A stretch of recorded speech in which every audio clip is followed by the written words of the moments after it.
బాబు.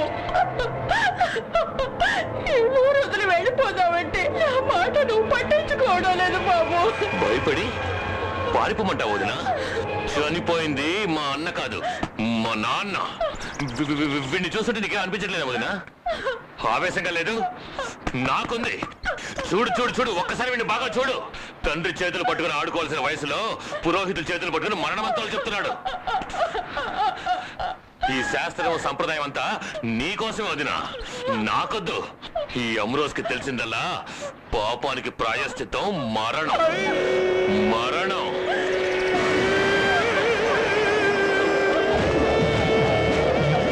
నీ నాన్నని చంపిన వాడి వంశాన్ని నీ బాబాయ్ చంపుతాడ్రా.